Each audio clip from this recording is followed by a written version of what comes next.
Assalamualaikum warahmatullahi wabarakatuh. Jumpa lagi dengan channel Dr. Erwin Cono dalam acara Bincang Sehat. Yang mana pada kesempatan ini saya akan mencoba membahas 5 penyebab diare atau gangguan perut yang paling sering pada waktu merayakan Hari Raya Idul Fitri. Kebetulan pada waktu saya membuat video ini, saya sudah berpuasa kurang lebih 25 hari lah. Jadi berarti kurang 5 hari lagi sudah Idul Fitri. Dan saya mengharapkan video ini ada manfaatnya untuk sahabat sehat yang berpuasa dan merayakan Idul Fitri. Dan kalau perlu, video saya ini di-share ke banyak teman atau saudara sehingga bisa menambah manfaat untuk banyak orang juga. Karena apabila pada waktu Idul Fitri kita mengalami gangguan perut atau diare, akan mengganggu acara Lebaran itu sendiri. Seharusnya kita bisa bercengkrama, bersilaturahmi dengan banyak teman dan saudara atau reunian lah. Kita tidak bisa menikmati acara itu karena ada gangguan pada perut kita. Nah, sebelum kita mulai pada topik utama, untuk sahabat sehat yang belum subscribe, pencet tombolnya. Penyebab pertama gangguan perut atau diare untuk sahabat sehat yang merayakan Idul Fitri itu ada kaitannya dengan penyimpanan makanan. Saya yakin untuk ibu-ibu yang merayakan Idul Fitri, mereka pasti sudah menyetok makanan dalam jumlah banyak untuk merayakan Idul Fitri ini. Berarti sampai berapa hari mereka sudah stok makanan. Karena pada waktu Idul Fitri bisa jadi mereka membayangkan tukang mijo, tukang ngedar makanan juga tutup, pasar juga akan tutup. Ini boleh, kita nyetok makanan itu boleh. Tapi yang pasti bagaimana cara menyimpan makanan ini yang penting. Yaitu makanan yang masih mentah tidak boleh dicampur dengan makanan yang matang pada waktu masuk di kulkas. Kenapa? Karena makanan yang masih mentah ini berpotensial masih banyak bakterinya. Sehingga apabila makanan yang masih mentah dicampur dengan makanan yang matang, ini akan mencemari, mengkontaminasi makanan yang bersih, yang sudah matang ini. Sehingga pada waktu makanan dimakan, ada bakteri di sana. Ini akan menyebabkan gangguan pada perut dan juga akan bisa menyebabkan diare. Kemudian yang kedua penyebab gangguan perut atau diare pada waktu Idul Fitri itu kaitannya dengan pemanasan makanan.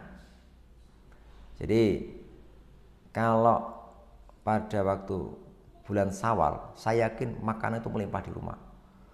Mulai dari opor, mulai dari ayam goreng, dari sayur-sayuran pedas itu banyak melimpah. Dan makanan-makanan ini perlu dipanaskan. Dan kebanyakan ibu-ibu karena terlalu capek, mereka tidak memanaskan semua makanan. Jadi mereka memilih makan tertentu. Jadi makanan yang kelihatan masih bagus, mereka langsung masukkan kulkas. Makanan-makanan yang kelihatan masih nggak berbau, langsung kulkas. Mereka tidak dipanaskan dulu. Kondisi ini akan menyebabkan makanan ini membusuk. Jadi sudah rusak sebenarnya, ada bakteri di sana. Nah, ketika makanan masuk di kulkas, ketika mereka keluarkan, walaupun sudah dipanasi, sebenarnya sudah ada bakterinya, sudah rusak ini. Nah, makanan yang rusak ini yang menyebabkan diare atau gangguan pada perut.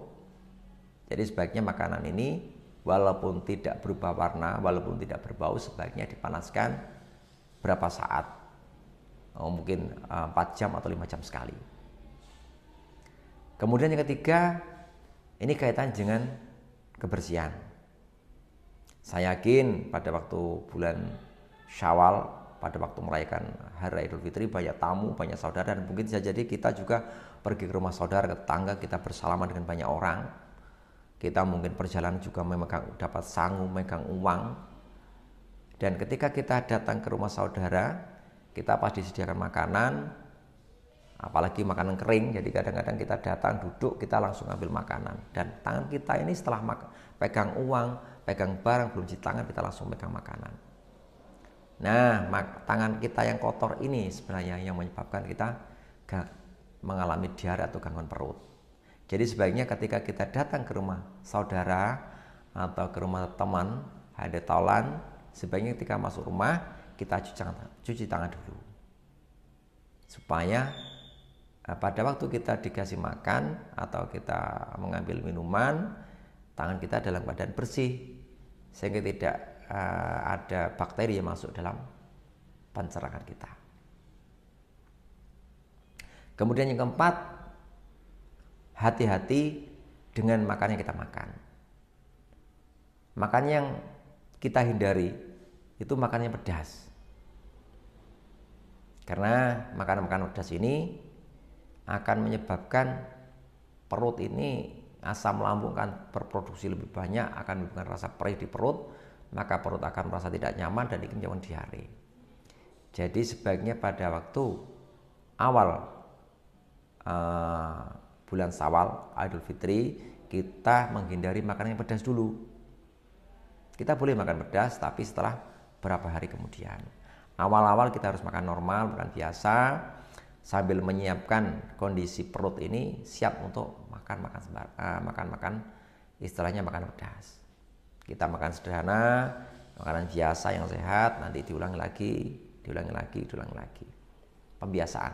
Kalau kita langsung dari puasa besok makan ayam panggang pedas atau opor ayam, ketupat pedas, makan berkuah yang pedas, ya berpotensial kita akan mengalami gangguan perut, apalagi ada riwayat gangguan pada lambungnya.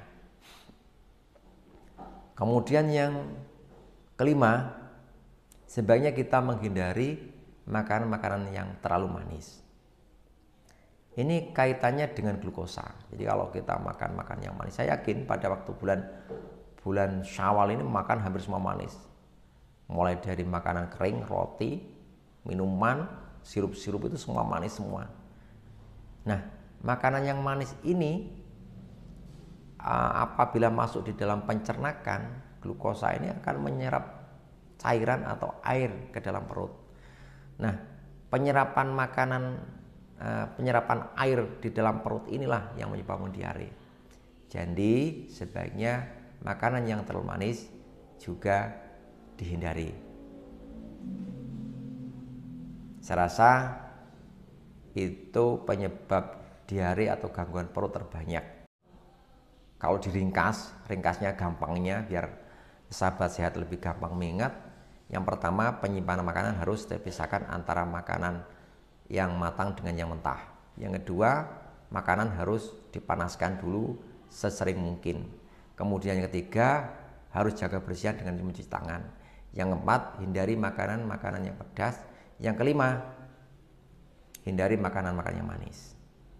Cukup sekian info saya, semoga bermanfaat, bisa merayakan Idul Fitri dengan nyaman dan tidak mengalami gangguan perut. Assalamualaikum warahmatullahi wabarakatuh. Salam sehat.